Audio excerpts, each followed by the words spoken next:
अस्सलाम वालेकुम नाज़रीन, उम्मीद करती हूँ आप सब खैरियत से होंगे। आज के इस वीडियो में मैं आपको सदका व खैरात के बारे में बताऊंगी। इसकी फजीलत क्या है, इस बारे में जानने के लिए इस वीडियो को शुरू से आखिर तक लाजमी देखें। इस महीने में अल्लाह की राह में खर्च करने की ज़्यादा से ज़्यादा कोशिश करनी चाहिए। ज़कात, सदकातुल फितर और वजबी सदकात तो अदा करना तो इंसान के ज़िम्मे है। इनके साथ साथ कोशिश करनी चाहिए कि नफली सदकात का एहतमाम भी किया जाए। किसी नदार रोज़ादार का रोज़ा इफ्तार कराना, किसी मोहताज की मदद करना, किसी ज़रूरतमंद की ज़रूरत पूरी करना, यतीम और बेवाओं का ख्याल रखना वगैरह ऐसी नेकियां हैं कि इंसान इनको इस महीने मुक़द्दस में ज़रूर अदा कर सकता है और करे, इसका बहुत सवाब है।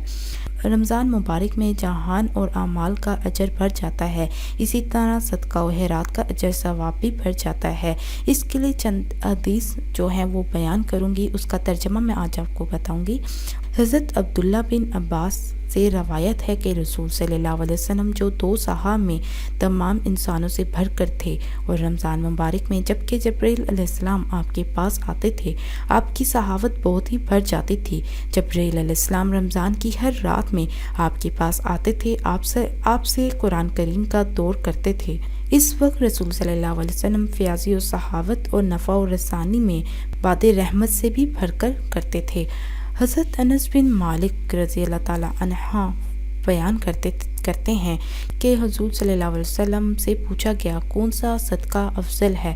आप सल्लल्लाहु अलैहि वसल्लम ने फरमाया, रमज़ान में सदका करना अफजल है।